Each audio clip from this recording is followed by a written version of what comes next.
Hello, you guys. Welcome back to my channel. And if you guys are new here, welcome. And if you guys haven't already, definitely hit the subscribe button right there, right in the corner. And in today's video, I'm going to do a new segment on my channel called Vals Verbal Vibrations. And this is just a way for me to connect with you guys. This is a way for me to just sit down and really connect with one of my subscribers, which I call my fam. So you can either sit back, you can chit chat, you can listen in, you can really talk and share your thoughts and opinions.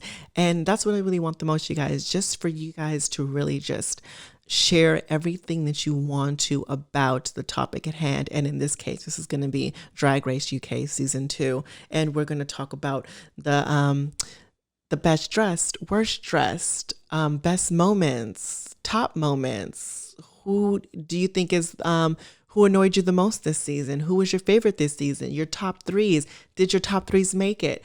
And of course, who is going to win the season of Drag Race UK season 2? So it's really going to be a juicy conversation. And I just want all you guys to know that I appreciate and love you guys. And without you guys, my channel would be nothing. And thank you from the bottom of my heart so very much. I love you guys much. And, you know, I'm just enjoying this moment, enjoying the situation, because look at me looking like a real life in the moment podcaster. Like, I have this whole situation. I got like this whole setup. I got your laughter. I got your applause. And I even got your boom boom and even your shade. So I'm just really digging this whole setup, and I'm really hoping that you guys will dig this as well. So without further ado, let's get into Val's verbal vibrations.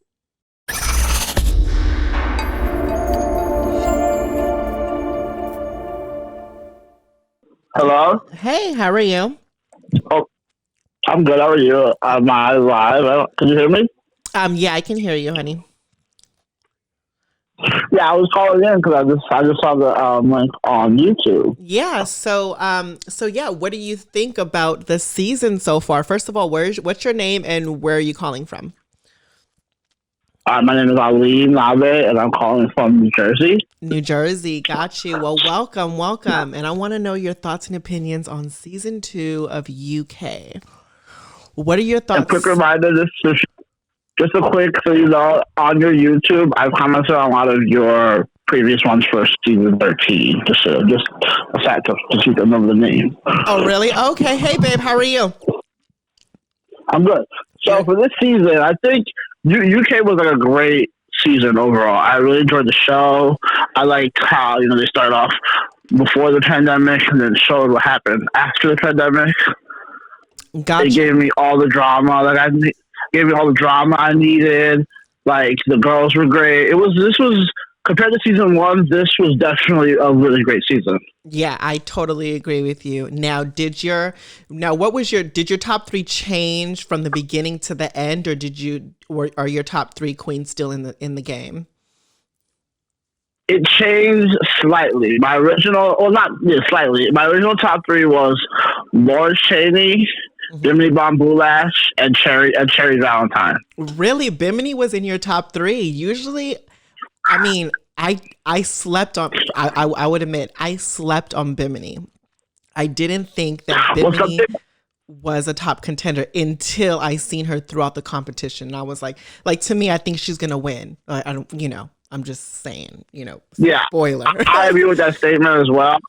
I don't know, when she first walked in, I'm like, okay, there's something about this girl that I'm sure will become memorable later. I don't know, something about that entrance look for me did it for me. I was like, there's something about her that I'm sure is coming. Maybe we're not seeing it just yet, but it's coming, and it came later.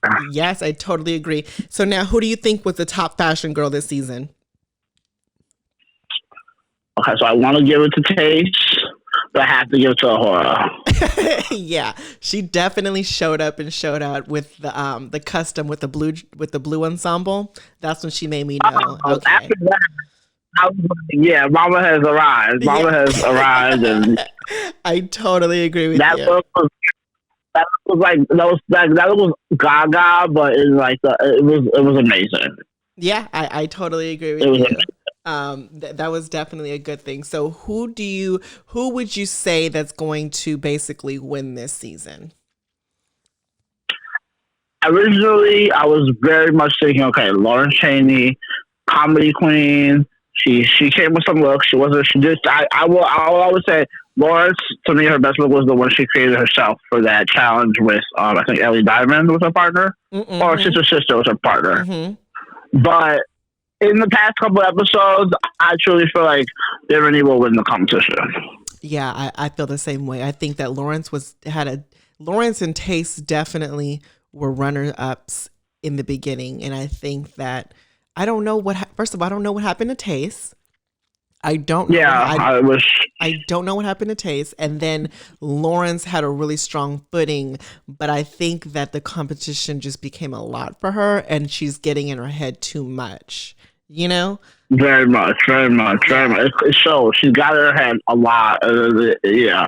I was really rooting for her. We were rooting for her. We really were. And then, like, she got into her head. You could tell you could tell that it was shortly after the group challenge. I feel like I started seeing, okay, maybe Lawrence may not. She kept up a little bit, but it was very high-low for me for her after a while. But then Bimini kind of started to slow uphill and kept on going up.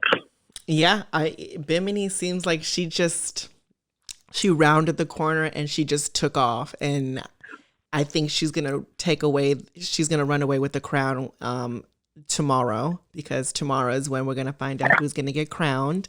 I really wanted Taste, because my top three were from the beginning was Ahura, Taste, and Miss Lawrence. Those were my top three. Okay. Ahura left, and I was like, oh, that sucks. But I mean, it was I guess her time, so I wasn't too mad. Like, okay, yeah. I get it, Ahura for me. Yeah, Ahura for me was definitely, she was a great queen. She gave all the good shade ideas throughout everything.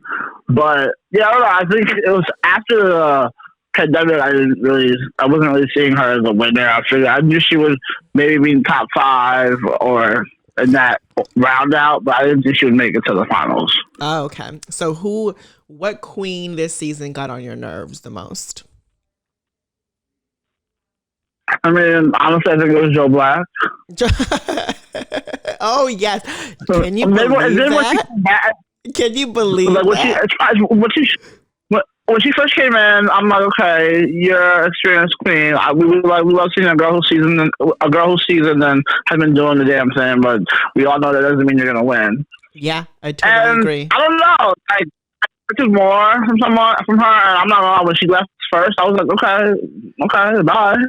Right. And then when she came back, I don't know what I was expecting, but it wasn't H&M dress, and like the performance to me wasn't. To me, that performance was like she could have stepped up and showed something else, but it really gave me nothing to really. That group was bad as a whole, honestly, and she was the worst one. Yeah, I 100% agree with you. And I think that just because, like, it's so funny because when you think about it, you think of legendary queens in whatever community that you're in. You can be New York City, LA, UK, Thailand, wherever. But then you put them in a competition that's as hard as Drag Race, and you're going to really see how they function. Because, a lot of the times these viral queens, they work better when they're just at home doing them and they're focusing just alone. You know what I'm saying? And it's hard for them to really excel when they're around a whole bunch of queens, So I think that exactly. It was Joe Black. This was a prime example of how you can excel so much by yourself and in your own creativity process versus being in a competition, because they're totally two different things. But yeah, Joe Black, that was definitely disrespectful. You come on Drag Race and you're bringing us off the rack garments, which is like ridiculous. And she came back. So This is like you came back after the right.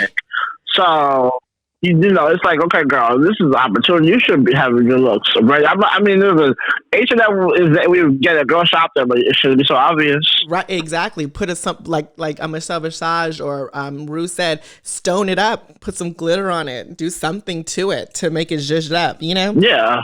And I really want to get your. Go ahead. You said what now? No, and like to me, the way she just kind of said it haphazard, like it was supposed to be funny, it was like, girl, we knew it was going to be okay with that. Yeah, exactly. That's crazy. And then I really want to get your opinion on one of the gags of the season, which was Miss what's her name leaving? Ginny Lemon. Yes, Miss Ginny Lemon. Oh, what I tell you, I didn't watch the day. I watched the day after. I was sitting in my room. I was like, "What's about to happen here?" And I'm not gonna lie, like that was bold. I mean, listen, some queens was making an attempt. I mean, but this is my great example when it comes to queens who even they stick it out. Think about Charlie Hyde in season 9. Yes. And Okay, so wait. Do you think it was an equivalent? Okay, so that's another question. Do you think it's an equivalent to Charlie Hyde, or do you think it was a different situation? I think it was very much, you know what, I'm over this. Yeah, not really feeling me. I'm not about to sit here and try to impress you. So I'm not to walk my sorry for my language. But like I don't know, I felt like just the way, I don't know, I feel like maybe there's more we didn't see. I also read some things that, you know, there was a little more arguments this year as far as with Rue. Yeah. But I just feel like she was very much, okay, I'm in the bottom. Okay, I don't feel like listening. I don't want to impress you guys. Have a nice one. Yeah. Yeah. It was very, she gave up, or it was over. It wasn't even give. She was kind of over it, and I was like, you know what? No, thank you. Yeah, she did. I'd rather not. Yeah, she did, because at least Charlie was like, okay, let me try to like at least finish to the end. But Ginny was very much, girl, I am gone. Miss Thing, like, I'm fine, I'm good, like, adios. Like, yeah, Charlie had I don't want to say excuse, like a viable. Okay, you get your little older, you get your wearing pleasers, you can't move in them. Yeah. Okay, we're aware of that. At least you're gonna stay on stage and think of the sister in one place and lip sync. I appreciate that more than you know, yeah. Like yeah. Charlie. Do you think it was disrespectful of Ginny to the other queens? Highly disrespectful. I feel like okay. When it comes to Drag Race, you're in a competition. To fight all the way through, no matter what. That was if you're the lip sync, to me it's okay. You're older, we get that, but to me it's like, look at example number 2. Look at Ellie's last one. She was over it too, but she still did something. Yeah, I totally agree. I think for me, I think the Ginny situation, and which, like I say in my comments all the time, I want people to tell me their honest opinions. I don't care if you guys don't agree with me, but for me, I felt like it was disrespectful not only to Rue but also to the other queens in the competition, because if you felt like you were over it, or you felt like, you know, this is it, like it was unfair to the queen that was disqualified before you. You know what I'm saying? Because at the end of the day, you're supposed to be focused on going all the way and fighting for this crown. You literally gave up fighting, and I don't think that it was the right way to go about it. Like, and was it her first time in the bottom that week? Did she lip sync? Yeah, right? I think it was the first time. I think. Yeah, I can't think of it. Maybe I'm not sure either. I feel like it was. So even that in itself is like no effort at all. But before that, they were definitely picking on her because they said they wanted to see a different side of her, being more sexy, being more, you know, ba-ba-boom, glam, versus being the artsy queen that she is, you know? And I don't think that she kind of took that to heart. And she's like, I'm an older queen. I'm established. This is me. Like, get used to it, blah, blah, blah. But I mean, it was definitely a moment that's going to be remembered in Drag Race history for sure. For sure. But you know, I enjoy Ginny though. She's a fun, quirky queen, and everyone loves a fun, quirky queen. So. Yeah, I mean, a queen will always. I mean, I don't know how far in the current pandemic days that we're living in, but you know, the jobs will come in, I'm sure. Yeah. So do you think that the queens, compared to other seasons of Drag Race UK and in in the States, do you think that this cast of queens were up to par and really kind of like held their own? So I think I do think they held their own. Definitely have a different niche. I appreciated that because when you compare it to American season, especially since we have 13 like to pair it off of, and to me, a series goes. How do I say this properly? It says a lot when each girl is remembered for something. You know what I'm saying? Sometimes there's girls who are on season 2 you don't even remember they were there. But like I could think of, especially season 2, season 1. You said what? Season 1, I wasn't really. I don't. To me, every season, I can think of a number of girls who are memorable in every season of Drag Race. There's also girls who you don't know what season they were on because they were not memorable. So, yeah, so I ordered one of those shade buttons actually. Because my friends are like, first of all, I was like, I need that button behind you. I'm like, oh, okay. Yes. But so that's the thing. And like UK gave it to me. The first season gave it to me, but there were times when I'm just like, I want to see the runway, and that's about it. This season, I definitely wanted to watch the whole show, like everything that was happening in the workroom, everything, because I was invested, interested in what all these queens, certain queens, were talking about and what they were doing. To me, that's what overall says a good season for me. When it's like more than just the runways. Okay, got you. And then now, as far as let's just say that who's going to make it to the top 2, who you think is going to really battle it out for that crown? If you would have to pick, I would like to see Lawrence. I would say Lawrence and Bimini, but okay, the music. Go ahead. Yeah, I want to say Lawrence and Bimini. Okay. I want to see that. Okay, Lawrence and Bimini. I wasn't sure between. I was thinking Taste and Bimini, but like a part of me still could see Lawrence pulling something. Yeah. Later, I don't know, at the end, girls. The thing is, with UK, I don't know how they're basing this final episode on. I remember like with America, obviously we have reunions and all those things to look back to, and like Rue does these lip syncs. I don't remember, like, let's say something about season 1. I don't remember what made Vivian win, actually. I know she was a front runner. Yeah. But I can't remember anything like that was like, oh, this is why she won. You know what I mean? Yeah, totally. Yeah. And then, that is another good question. How do you think that the season finale tomorrow is going to go? 4 girls left. I feel like Ellie Diamond is just a filler. She's not winning. She's not winning. I'm sorry.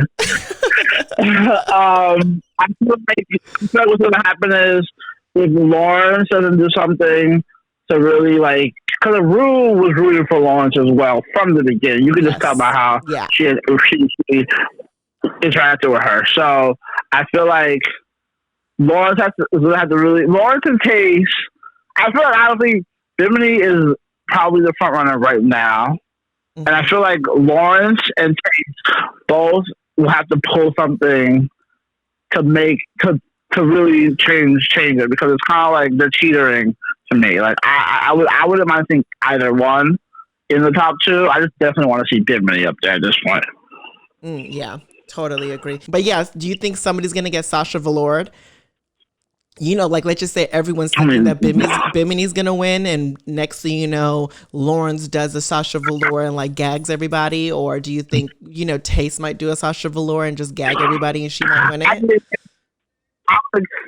I'm sorry, like, I can't really put Lawrence in a place.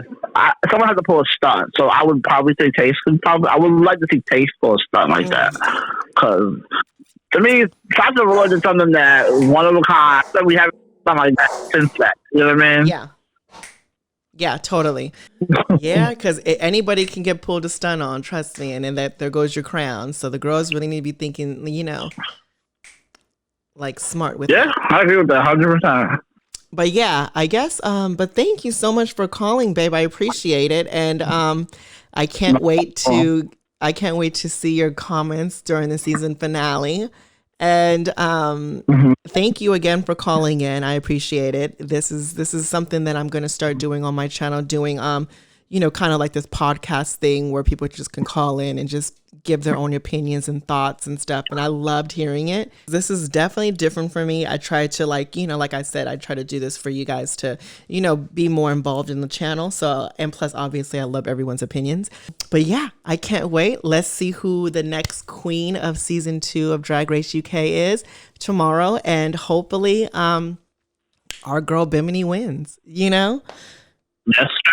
We hope so. Thank you so much for having me. I appreciate it. Okay, thanks, babe. Have a good one. Oh, you too. Okay, you guys, so that is the end of this segment, Val's Verbal Vibrations. And the reason why I'm doing this is because it just really gives a chance for my subscriber or subscribers to call in and just really voice their opinions, be more interactive with me. You being a part of this channel means a lot to me.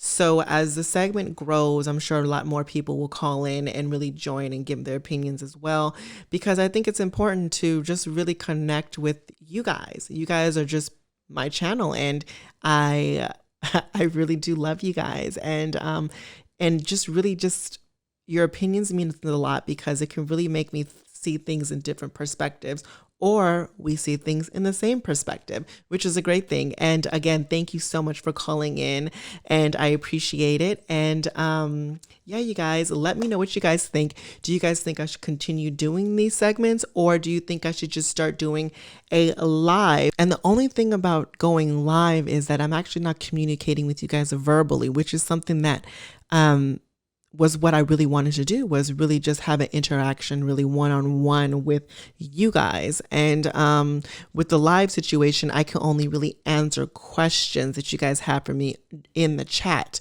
I don't know if I can even bring someone on live with me, unless, I don't know how that would work, because this is all really new to me. I'm trying to feel like a serious podcaster or something. Look at this. Are you getting in? Are you feeling the moment? Are you getting the situation? You know what I'm saying? I feel proud of myself. I love it. Do you love it, you guys? But yeah, you guys, let me know what you guys think down in the comment section below. Let me know if you guys are team Ellie Diamond, if you guys are team Taste, if you guys are team Lawrence, or if you guys are team Bimini Boulash. I really want to know what you guys think. Give me all of your opinions on who's going to win, who is going to be the next drag superstar of UK season 2. I really want to know, you guys. So I want to know all your thoughts and opinions, and maybe a juicy comment will get chosen in the next season finale review and reaction video. So you guys, thank you again so much for subscribing. Thank you again so much for giving this video a thumbs up. And if you guys haven't, definitely do that, because honestly, a thumbs up goes a long way for my channel. And life is your vision, and it is whatever you make it, as long as you make it freaking fabulous. Until the next one, you guys. Bye.